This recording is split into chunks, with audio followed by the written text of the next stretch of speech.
मंडळी नमस्कार, मी सुशील कुलकर्णी. आपण पाहता अॅनालायझर. एका जरा कायदेशीर पण गंभीर विषयावर आपण आज बोलणार आहोत.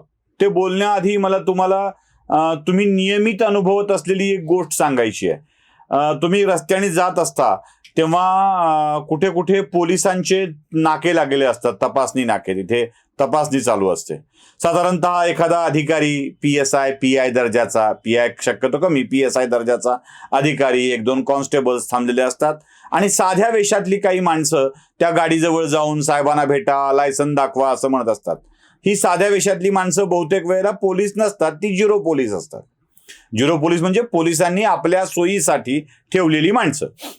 त्यांचा कुठेही लिगल काही संबंध नसतो आणि बहुतेक वेळा हे झिरो पोलीसच जास्त रुबाब दाखवत असतात. म्हणजे असं का, तसं का, तुमच्याजवळ हे नाही का, पट्टा बांधला नाही का, हे केलं नाही का करत असतात. खास करून निवडणुकीच्या वेळेला तुम्हाला अनुभव येतो बघा.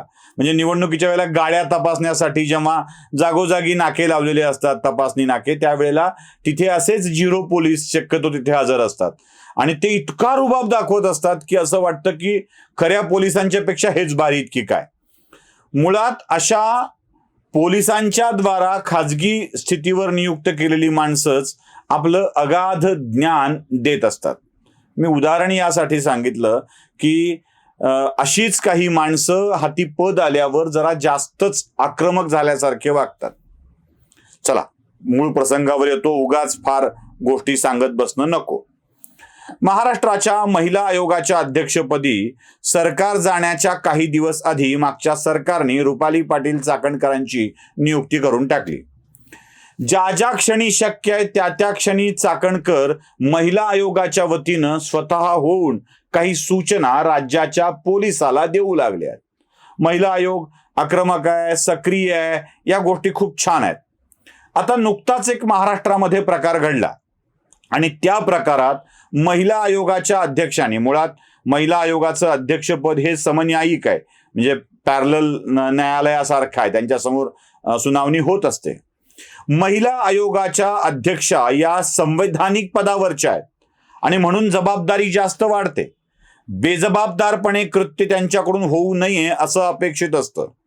पण रुपाली पाटील चाकणकरांची हल्ली पाठवलेली पत्र, नोटिसेस बघितल्या की त्या पदधारणा करण्यासाठी पात्र आहेत का असा प्रश्न मला पडलाय. त्यामुळं राज्य सरकारला माझी विनंती आहे की एखाद्या पदधारणा करण्यासाठी फिट नसलेल्या व्यक्तीला त्या पदावर ठेवायचं की नाही याचा निर्णय राज्य सरकारने घ्यायचा असतो. का फिट नाही असं मला वाटतंय ते मी तुम्हाला सांगतो. महाराष्ट्रामध्ये एक घटना घडली. जवळपास सोशल मीडिया सगळ्यावरच त्याचे व्हिडिओ व्हायरल झालेले आहेत. तो व्हिडिओ मीही तुम्हाला दाखवणार आहे आणि व्हिडिओ आहे एका माणसाने 2 मुलीसोबत लग्न केल्याचा. सोलापूर जिल्ह्यातल्या माळशिरसची ही घटना आहे. जरा बघून घ्या.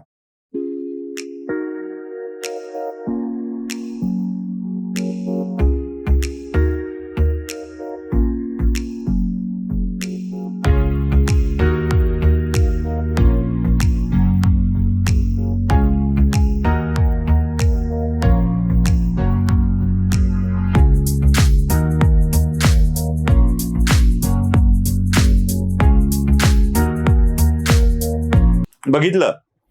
आता या सगळ्याकडे लोक आश्चर्यानं बघू लागले, विचार करू लागले की कोणी म्हणालं, वा रे पठ्ठ्या, इथे आम्हाला एक सांभाळणं अवघड आहे, तू तुझं 2 करून आणल्यास. कोणी म्हटलं, अरे काय हे 2-2 करून कुठलं संकट घेतोयस. हे सगळ्या चर्चा मीडियावरती वेगवेगळ्या रंगत गेल्या. पण त्या दोघींचं त्या एका मुलासोबतचं लग्न करण्याची स्टोरी नेमकी काय आहे. तर दोघी जेव्हा अडचणीमध्ये सापडल्या होत्या, संकटामध्ये सापडल्या होत्या, तेव्हा याच तरुणांनी त्यांना मदत केलेली होती आणि दोघीही याच्या प्रेमात पडल्यात. बरं, योगायोगाची गोष्ट अशी आहे, आश्चर्यकारक गोष्ट अशी आहे की या दोघी आवळ्या जावळ्या आहेत. म्हणजे सारख्या दिसतात, सारख्या आवडी, सारख्या निवडी, सगळं सारखं. अपघात सुद्धा एकत्र, वाचवणाराही दोघींना एकच आणि दोघींच्या आयुष्यातला नवरा म्हणून सुद्धा एकच. आता दोघींनी एकाला नवरा म्हणून निवडलं, अधिकृत मांडवात दोघींचं एकाशी लग्न झालं. या गोष्टीची चर्चा मीडियामध्ये होत असतानाच राज्याच्या महिला आयोगाच्या अध्यक्षांनी पोलिसांना ट्विटरवर, पत्रही पाठवलं असेल, ट्विटरवर कळवलं की हा गुन्हा आहे इंडियन पिनल कोडच्या चॅप्टर 20 मधील कलम 494 नुसार हा गुन्हा आहे आणि त्या गुन्हा दाखल करून त्याबाबतची बाबतचा तपासणी अहवाल राज्याच्या महिला आयोगाच्या अध्यक्षांना कळवावा. आता इथे माझा फिटमेंटचा प्रश्न येतोय. त्या फिट आहेत का, त्या पात्र आहेत का, हा माझा प्रश्न येतोय. मुळात इंडियन पिनल कोड मधल्या 494 नुसार कोणत्याही व्यक्तीला, स्त्री अथवा पुरुष, त्यांना आपला पहिला विवाह झाला असेल तर दुसरा विवाह करता येत नाही. कोणत्याही कारणाने करता येत नाही. अनलेस अँटिल जोपर्यंत पहिला विवाह हा कायदेशीर दृष्ट्या अवैध ठरला नसेल तर, असेल तर करता येतो, असेल तर करता येतो, नसेल तर नाही. म्हणजे पहिलं लग्न असेल आणि घटस्फोट झाला नसेल तर दुसरा विवाह कसाच करता येत नाही. द्विभार्या प्रतिबंधक कायद्यान्वये त्याच्यावर गुन्हा दाखल होऊ शकतो. पण हा नॉन कॉग्निझेबल म्हणजे दखलपात्र नाही तर अदखलपात्र गुन्हा आहे. 494 नुसार गुन्हा दाखल करायचा असेल तर त्यासाठी मला तुम्हाला CRPCचं आणखी एक कलम सांगायचं आहे, कलम 198. आणि या कलम 198 नुसार एक गोष्ट लक्षात घेतली पाहिजे की अशा कोणत्याही व्यक्तीने दोनदा विवाह केला असेल तर त्यातून बाधित झालेल्या, त्रास झालेल्या, अग्रीव झालेल्या व्यक्तीलाच तो गुन्हा दाखल करता येतो. बरं, अग्रीव होणं म्हणजे काय? अग्रीव होणं म्हणजे काय तर ज्याला कुणाला तरी त्रास झाला आणि ती व्यक्ती कोण असू शकते? एक तर त्याची पहिली पत्नी असली पाहिजे जिला त्रास झालाय, जी गुन्हा दाखल करू शकते. असं तर थर्ड पार्टी, कोणीतरी तिसरी व्यक्ती असा गुन्हा दाखल करू शकत नाही.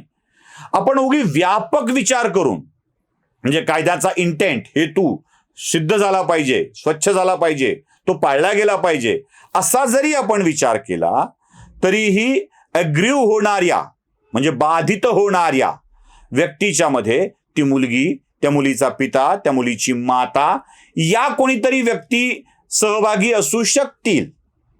उगी व्यापक विचार केला तर, म्हणजे कायदेशीर दृष्ट्या असं जर तरची भाषा नसते, असू शकतील असं आपण गृहीत धरलं तर इथे कलम 494चं उल्लंघन देखील होत नाहीये. आणि कलम 198 नुसार रुपाली पाटील चाकणकर ह्या अग्रीव व्यक्ती देखील होत नाहीयेत. मी 494चं उल्लंघन यासाठी म्हणतोय जबाबदारीनं, पहिला आणि दुसरा विवाह अशी भाषा आहे त्यात. आणि इथे या दोन मुलीचा एकदाच विवाह झालेला आहे एका तरुणासोबत. म्हणजे अगोदर एका मुलीसोबत केला, नंतर दुसऱ्या मुलीसोबत केला, मग पहिला असताना दुसरा कसा काय केला असा प्रश्न इथे नाहीये. एकाच मांडवात, एकाच मुहूर्तावर, एकाच स्टेजवर या दोघींनी त्या वराला वरमाला घातलेली आहे. म्हणजे आधी कोणता नंतर कोणता हा प्रश्नच नाहीये, इथे एकदाच झालेला आहे. त्यामुळे 494चं उल्लंघन व्हायला जरासा कठीणच काम आहे ते सिद्ध करता येणं. आणि 198 नुसार अग्रीव व्यक्ती इथे तक्रारदारच नाहीये. उलट जे अग्रीव आहेत असं म्हणायचं आहे ते अग्रीड आहेत. म्हणजे मुलीच्या वडिलांना मान्य आहे, मुलींना मान्य आहे, वराला मान्य आहे. अशा स्थितीमध्ये कोणीही अग्रीव नसताना, सगळे अग्रीड असताना त्याविरुद्ध गुन्हा दाखल करण्याचे आदेश कसे दिले जातील? बरं, 198चं वैशिष्ट्य असं आहे की त्यात स्पष्टपणे म्हटलंय की कोणतंही कोर्ट याची दखल घेणार नाहीये. 198 नुसार जर कोणी अग्रीव तक्रार केली नसेल, कोणी अग्रीव व्यक्तीने, बाधित व्यक्तीने कोणी तक्रार केली नसेल तर कोर्टाने याची दखल घेऊ नये, याला एंटरटेन करू नये असं कायद्यात सांगितलंय. जर कोणतंही कोर्ट त्याची दखल घेणार नसेल, त्या केसला एंटरटेन करणार नसेल तर पोलीस ठाणं ते गुन्हा दाखल करून घेऊन कोर्टात देईल याची शक्यताच उरत नाहीये.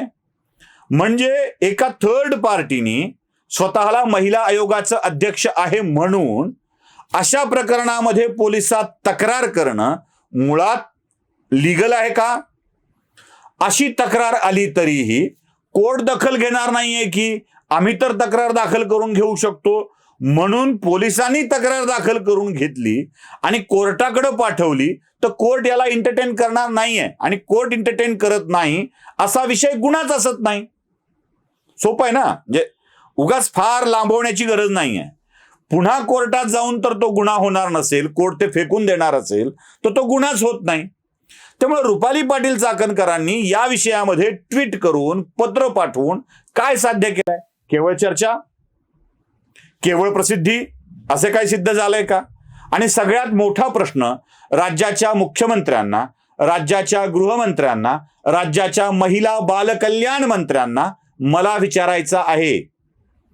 उठसूट कायदेशीर कोणतीही गोष्ट स्पष्ट नसताना एखादी तुम्ही नियुक्त केलेली व्यक्ती सातत्यानं व्यवस्थेला वेठीस धरणार असेल आणि असे काही प्रश्न विचारून त्यांना काम करण्यास किंवा नको ते काम करण्यास, अनवॉन्टेड काम करण्यास बाध्य करणार असेल, तर अशी व्यक्ती त्या पदासाठी फिट आहे का याचा विचार करण्याची आवश्यकता आहे. आणि जर फिट नसेल तर अशा फिट नसलेल्या व्यक्तीला त्या पदावरून दूर करून नव्या फिट असलेल्या व्यक्तीला त्या पदावर नियुक्त करणं आवश्यक आहे. कारण महिला आयोगाच्या अध्यक्षपदाला प्रचंड सन्मान आहे, कायदेशीर दृष्ट्या से आहे, त्यांनी सांगितलेली गोष्ट करणं आवश्यक आहे. आणि जर या अशा अनावश्यक गोष्टी त्या सांगू लागल्या, जे पुढे कायद्याच्या चौकटीत बसणारच नाही आहे, आणि उगाचच यंत्रणा राबवली जाऊ लागली, तर काय होणार आहे? म्हणजे अशा किती नोटिसेस त्यांनी पाठवलेल्या आहेत याचा अंदाज तुम्हालाच नाही आहे. रोज ट्विटरवर एक तरी नोटीस तुम्हाला दिसेल.